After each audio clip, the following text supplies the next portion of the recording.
But it's a Rover. Yeah, but it's a GTI. Good morning, and we're back, this time in a completely different car, mainly because we bought a new car, and I don't know whether you'll see this after the review that I do on it. Basically, I got a new car. Well, I didn't get a new car, the missus got a new car, but that's not what I'm here to talk to you about. So this morning, went to the gym because, you know, got to keep fit and healthy because old, and car drove fine. I took the Rover out, drove all the way there, fine, it's about 10 miles, filled it up with petrol, because there's a petrol station at Tesco's, obviously, along with there being a gym, which is why I was there. Anyway, rambling. So I'd done that. I was driving home, went along the dual carriageway, was doing about 70 miles an hour, and then there's a slip road that you go on, come off the slip road, stop at the traffic lights. Stopped at the traffic lights, and my idle was no longer around about 800-900. It was around about 1100-1200.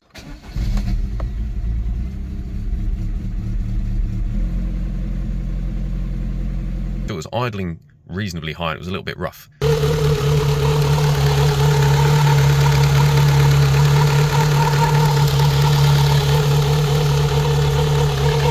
So I drove the rest of the way home, which was only about 4.5 miles. Parked up, well, reversed, parked up, and then had a little look. The idle was still high. It was idling a little rough. And what I'd noticed was that there was a bit of white smoke coming from the exhaust. It's got a lot of...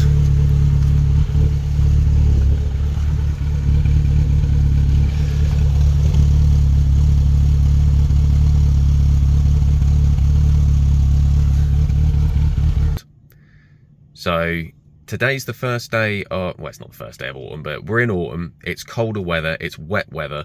It's the first time I've driven the car since I had that oil leak addressed under the warranty. No, it isn't, that's a fib. I drove the car yesterday and it was completely fine. Today is the first time I've driven it in the morning, so the second time I've driven it since the oil leak has been addressed. And I've noticed this. I didn't drive it particularly hard. Engine was warmed all the way through, and yeah, so it's not like I was gunning for a world record. In fact, it wasn't even like I was accelerating hard on it at all. So I don't know whether the head gasket has popped again, just because it's giving potential symptoms as that. I'm letting it cool down, that's why I'm out in this car. So I left it at around about 7:30, it's 9 o'clock now. I'm going to leave it a couple more hours. I'm going to check the oil, and I'm going to check the coolant level. You may hear, this is my new child, she's grunting in the background because she's partially asleep. And hopefully, today's the first day of school, so the girls, the older two, have gone back to school. The oldest one's gone back to school, and the middle child is having her first full day of nursery. So there's plenty of people around me walking through this car park crying because their kids have gone to school. Maybe they're tears of joy, don't know. But yeah, so I need to investigate what's going on. I can't check any codes, there's no error lights, there's none of that stuff come up, so I'm going to try and do some investigations, and if all else fails, I'm going to have to get in contact with the guys that did the head gasket and be like, hey, something's gone wrong, I don't know if it's covered under warranty. And I'm hoping nothing's wrong and it was just a weird little blip, but we'll find out. Let's investigate. Alright, I'm back in the Rover now, and it's been a couple hours.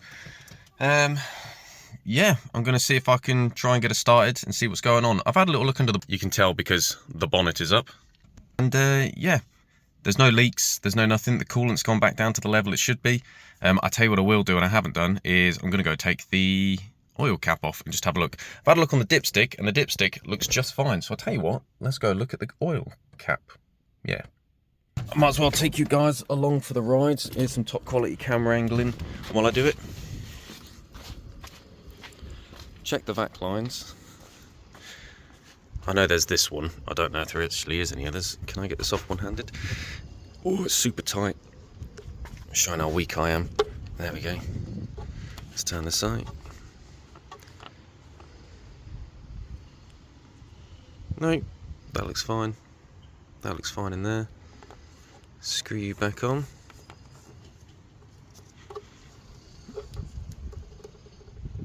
Tighten up. And when you look at the dipstick, I'm trying to do this with my left hand. That's fine. See, no discoloration on that. Let's try and pop that back in there. Pop in the hole. Yeah, no liquid on the floor. This is at the same height. Hasn't changed. So yeah, and then looking around, there's no breaks in any wires or anything like that, is there? No, wires are all fine. All looking good over here. Yeah. Let's start the car up.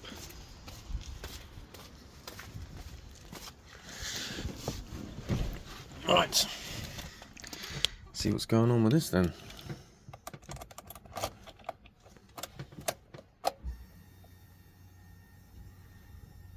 Right, here we go.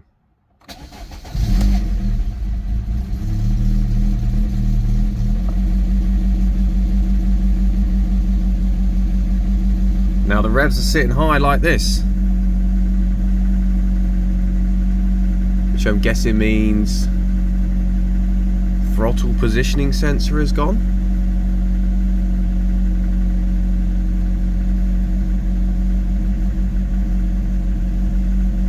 Yeah, that's my assumption. So I'm going to try this throttle positioning sensor reset thing. So basically what I have to do is turn the ignition to on, press and depress the accelerator pedal 5 times, and then turn the engine off, and then start her up so that the engine turns on. Or when I say ignition on, I mean don't turn the engine on, just position 2, pump the pedal 5 times slowly, turn it off, start it up again, and hopefully that'll do the job. So let's find out if it does. Alright, so here's the key. 1, 2, position 2. You can hear the fuel pump. Alright, so we want to go 1, 2, 3, 4, 5. And then we're going to have to turn this bad boy off all the way. So what should happen now is when I turn it on, which I'm going to now, it should hunt around a bit and then settle itself down. So let's find out if it does.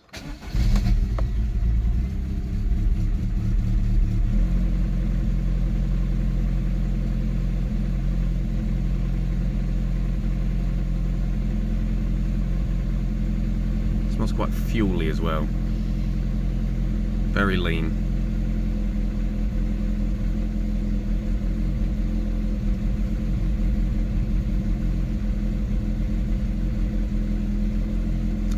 Yeah, I don't think this has worked. I'll give it a minute or two. Should we check the back? It's not happy.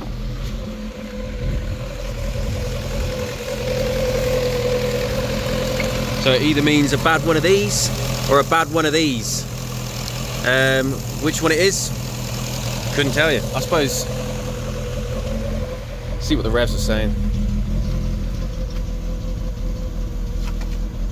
Is it calming down now? It's getting a bit warmer? No, it still seems to be quite high, even though it is climbing at the rev range. Not rev range, the heater gauge. It's hunting around for it, isn't it?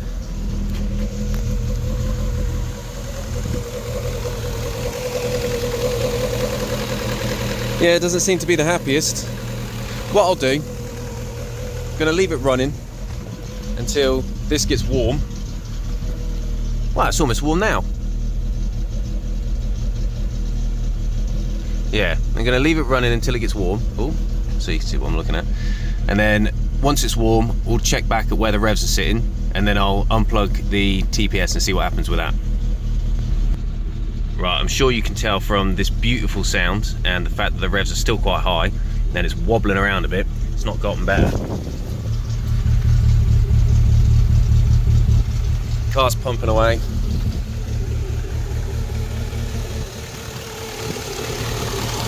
Right, let's see if doing this will do anything. Is it this way? It's this way, isn't it? So all that's done is increase the revs.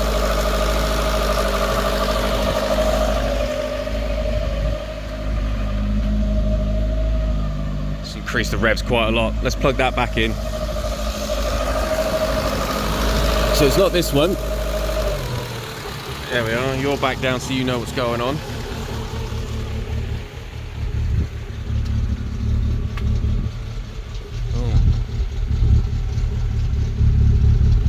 bit of white colour coming out of the exhaust there.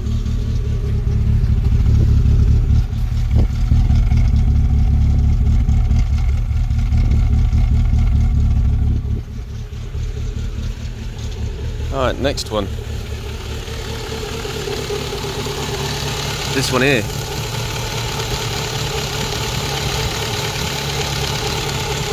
Does it make a difference if I unplug this?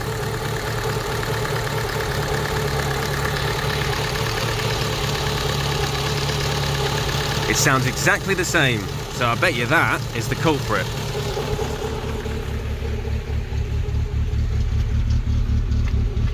Still puffing away, still sitting with that high idle.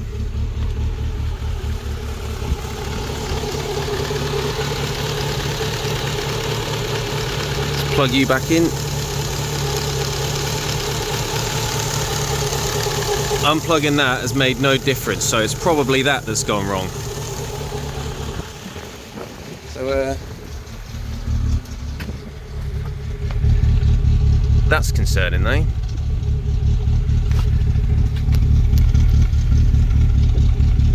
But it doesn't smell like coolant. It smells, maybe it's just running really, really rich. Let's hope that's what the issue is. So I'm now going to get myself a new, that's not the throttle positioning sensor, that's the air control valve. I'm now going to go get a new one of those and have a go, see if that's what fixes it. Let's turn the engine off. Doesn't sound too happy with that. What happened last time as well was, right, I've now turned it off after that's happening. Let's see if I can hold this. Right, so we've got power on. Pump's primed, and then, yeah, it doesn't like it, and then I've got to give it a...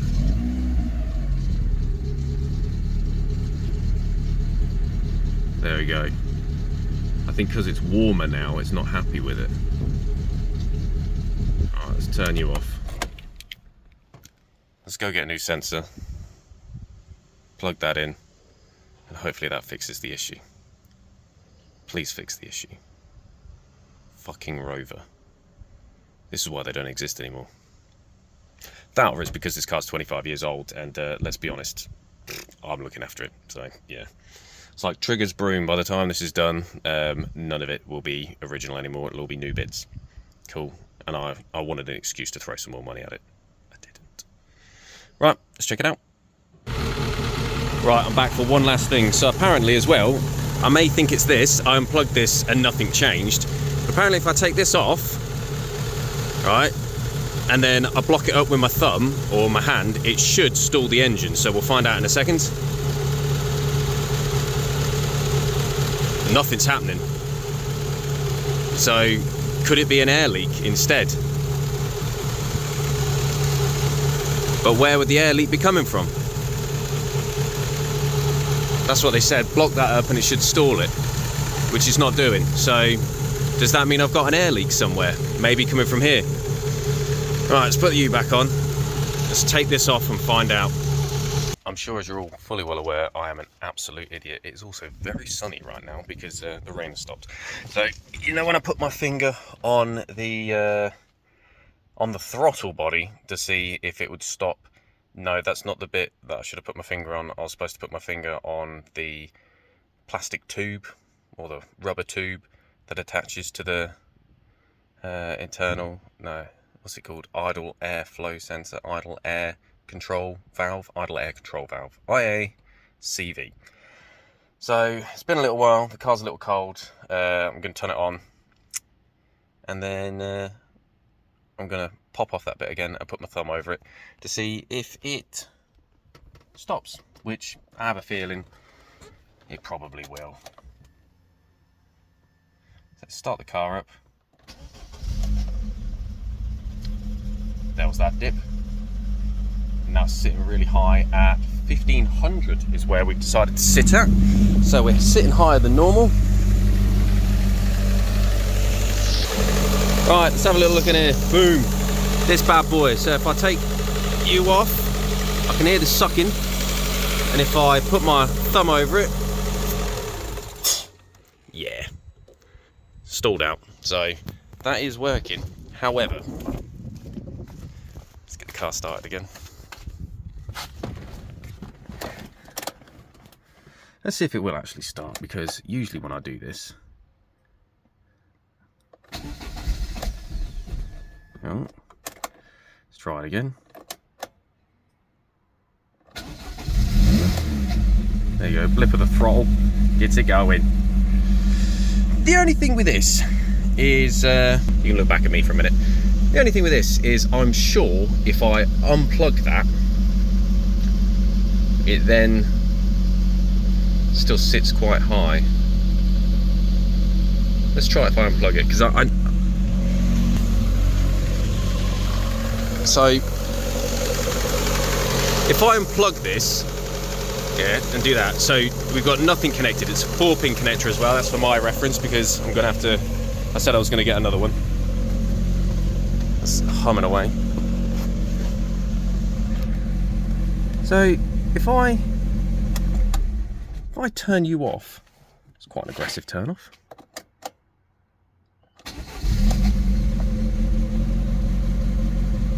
Does it still sit like that because it thinks it's open? Surely it wouldn't work if it was unplugged. But now it's unplugged, I guess. Maybe it just defaults to being on high. So now it's unplugged. If I take this off, obviously, oh, it's still sucking air through. If I do this,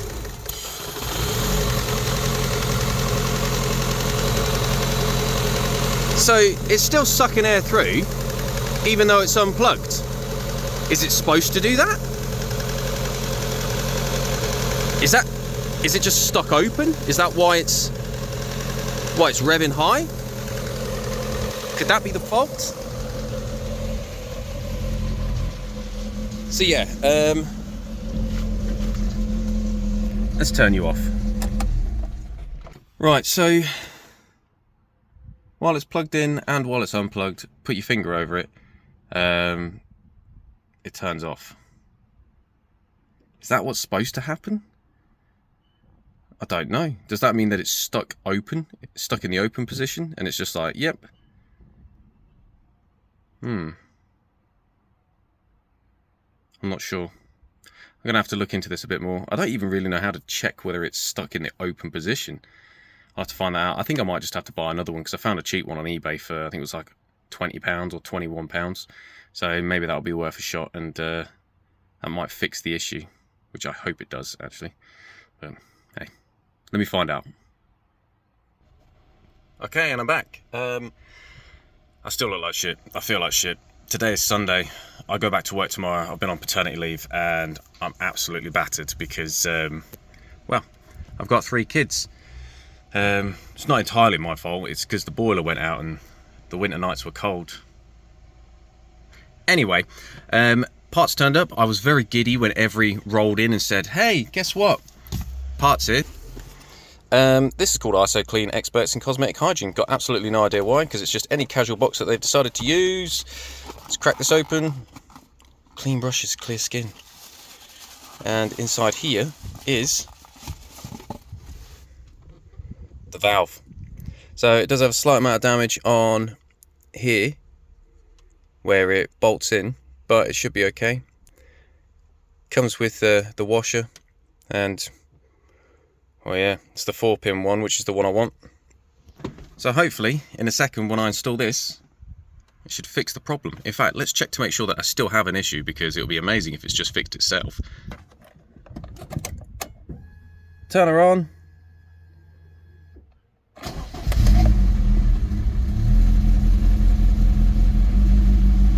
There it is, kicking up. So yeah, let's hope that this fault is to do with that. I'll go get it changed out now.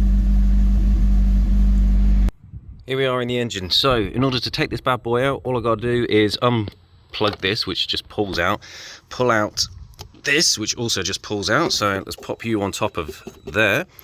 Then that leaves us with this. Boom, let's go to 0.6. So we've got 1, 2, 3, 4 bolts in the bottom. They use those star-shaped ones. Don't know what size it is. Just had to go around and figure out which one it would be. These two should be nice and easy for me to remove. There's two at the bottom which are in a bit of an awkward position, so we'll see how I take that out. And there's that clip to come off. What I'm going to do, unplug the battery negative terminal beforehand, unclip you, take these off, put the new one on, put the pipe back on, and hopefully it all works. So yeah, let's do that now. When I last spoke to you guys, I said I was going to take these bits off. I've took the top two off, and then it turns out that the bottom two, which if I turn the torch on, can you see underneath here? This is some crap camera angling. Do you know what I need to do? I needed to take, when I was doing this, I had to take this off. Come on. Bloody hell, tough old bugger. I suppose it's supposed to be tough, isn't it? So that's one of the breather pipes from the rocker cover, and then there's another oil breather pipe which is in here, which I'm going to pause this so I don't look like an idiot trying to take it off. Right, taken off, as you can see by here. So these two I've just undone. Now the reason why I've undone it is to get this pipe out of the way, because then hopefully I can stick my camera down here, and this very close bolt that you can just see in shot, which is amazing, is actually located just under here. Now the problem with under there is you can't get your hex / Torx thing. There they are, there you are. These bad boys under there. So I had to travel out to B&Q just to go out and grab one of these bad boys. So I can't do this one-handed, so I'm gonna have to put them down. So I've had to go get this. This is a T30, CRV T30. It cost me £9 for a set of, I think there's 9 of them. So yeah, you will need that in order to take this bad boy off, and you need to move this pipe out of the way because you can't get around it. So let me now take this apart. This bad boy has been removed, and that's what it looks like, which is just a hole into the inlet into the inlet. So basically, I don't know if I explained how these works. That's some piss poor English there. Explained how these work. Essentially, air comes through your airbox, through here, into the throttle body. There's a butterfly valve inside the throttle body, which gives you air into here. Problem is though, that butterfly valve is closed, and if it's closed, then there's no air getting into the engine. No air getting into the engine, then the engine's going to stall out. So essentially, this little pipe here bypasses where the butterfly valve is, but obviously comes after the airbox to keep that air clean, and then goes into here, which brings me to these two. That's my new one, this is my old one. So this one, essentially what it's designed to do is sits like this. There's a little valve inside there. The ECU tells you whether the engine is hot or cold off of the back of, I suppose, cool and temperature detection, and then we'll open this valve up. And the reason why it opens it up is to allow a small amount of air to come into here to go there. Now as the engine gets warmer, then you don't need as much airflow going through it, so you don't need the engine working as revving as much or working as hard, and so because of that it closes up. Now this, on the other hand, it's dirty inside there. You can see that's where I've like touched it with the Torx just to have a look. You can see slightly through it, but then I believe that's what should be happening. It should always allow a small amount of airflow to come through it, but it doesn't look like it's stuck open. I don't know if you can see the daylight through it, but I can. Yeah, that's not a very good angle. That's the old one, nice and dirty, and then this is the new one, which is really quite clean. So you can still see through this one ever so small amount, but let's hope that all the fault is that the stepper motor that is there isn't working, and by plugging this one in we should be able to sort it. Putting it back together, same as before. 4 bolts straight on there, easy. You don't need to watch me do it because it was stressful taking it off. So let's put it back on. So I'm hoping in 3, 2, 1 you rejoin me to me sweating, because and slightly out of breath. Anyway, these little bits of oil. So basically what I've done is put it all back together. There's the new one, there's the old one, which I'm going to remove from there because I'll forget it's there, close the bonnet and it'll go poof. But new one's on here, haven't started it up. Put the new pipe on, FYI. There's a little white line on this pipe that lines up with this bit here to let you know, hey, it's supposed to be that way around. This has all been connected back up. I had only taken the top bit off, but I ended up taking both parts out because it was just easier, because those bottom ones were fiddly as anything. And then plugging this back in, these little bits of oil have come off of this oil breather pipe, which, look at that, see, look, it's gone. That's not how it works. So thank you very much for this, which I'm also going to remove. So plug the battery back in, which I'll do in a second. Get that off there, which I'm actually going to do that right now. Put inside the car. And what I'm going to do is, once I've done that, I need to go through the startup procedure, which apparently is, you would have seen at the beginning of this, which is put the position into number 2, pump the gas pedal 5 times, turn it off, and then turn it on.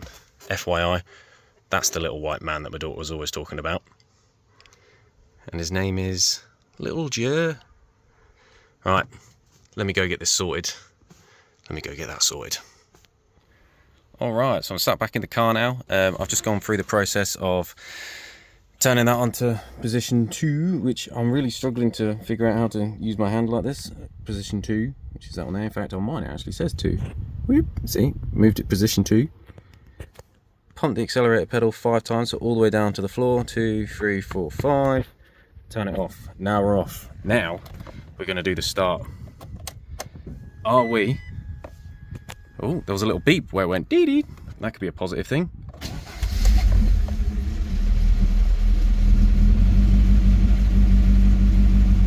Nope.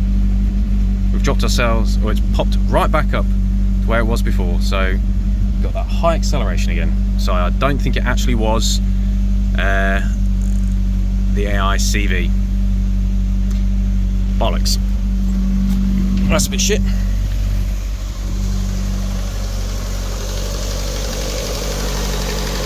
Smells a little bit fuely, so it's running rich. That must mean that there's a vacuum leak somewhere. It's not these.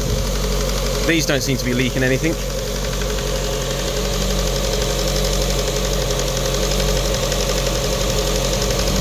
It's not this.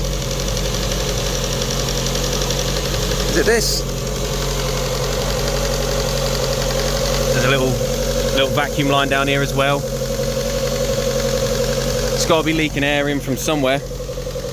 Not too sure. And it's running a bit lumpy.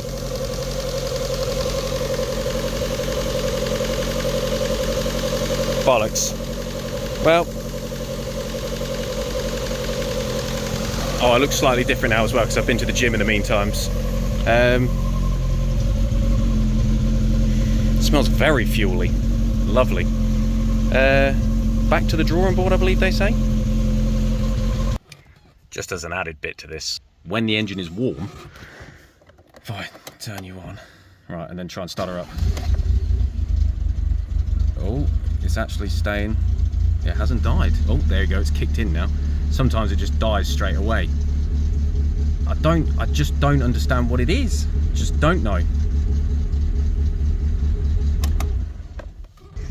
Well, I've tried resetting it again, and you can hear from that awful sound, which I'm now just going to stop. It hasn't worked. In fact, do you know what? I'm going to do it one more time. I'm sure. Oh, open that up. So, 1, 2, 1, 2, 3, 4, 5, and this one, because it's warm. Yeah, there you go. It's died.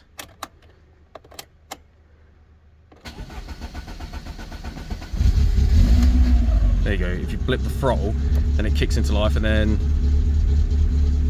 oh, it's still sitting high. Leave it like that. We'll turn it off. Give it a second. Turn it on. Still sitting really high. Flutting around like mad, and it smells quite fuely. So yeah, not great. Not entirely too sure what to do to fix it. Let me turn this off because it's annoying. Looks like what you guys have done is sat and watched me unsuccessfully fix the car, and not entirely too sure know what the problem is now. I've had a little look. I can't see any vacuum leaks. I've checked the pipes seem fine. I bet you it's going to be something real simple. It seems to me when I do the reset, it stalls after doing the reset. I think because it's trying to start slightly lower than what it is. So does that mean that the throttle positioning sensor isn't working? Yeah, I'm not entirely too sure on that one. Well, I guess the only thing I can do now is just throwing money at it. No, I think what I'm going to have to do is possibly reach out to somebody with a bit more expertise than me on this, because I can't read the codes. It's not giving me any codes. It's not coming up with any engine light or anything like that, which the engine light does work. So if I turn that on, hang on a minute, look, you can see that there is a check engine light on there, and if I turn it on, you can see that it does go off even though it stutters. Look, it feels like it's stuttering and it wants to, there you go. But there ain't no check engine light on here. The only thing I can think of is it's got to be the throttle positioning sensor now. Unless I've got another faulty intake. But I can't be. The chances of that. Maybe it's the throttle positioning sensor. It's just gone out of whack, and every time I try and reset it, it just goes, yeah, no, I don't like that. And then falls on its backside. So yeah. If you wonder what I keep looking at, it's the stuff I've got on the chair. Because, yeah. Anyway, if you like seeing me struggle and having inconclusive answers to videos, then please like and subscribe. I'm sure in the future I'll be able to dictate what it is that's actually gone wrong, because I need to know what's gone wrong. I don't want to throw any more of my time at it at the moment, because as I've said, it's Sunday, it's coming up to 4 o'clock. I'm going to take the kids out for a walk, and I'm back to work tomorrow because I come off paternity. So happy days for me. Yay, work again. Sad times for the Rover. It does drive, but I don't feel confident taking it anyway in case it just fucking craps out. So yeah, and it was straight after I filled it up with a full tank of petrol, which is gash. Hey, it is what it is. See you guys in the next one. Have a great evening, weekend. I think, well, they always come out on Saturday, so have a great evening, have a great weekend, and I'll see you when I see you. Ta-ra!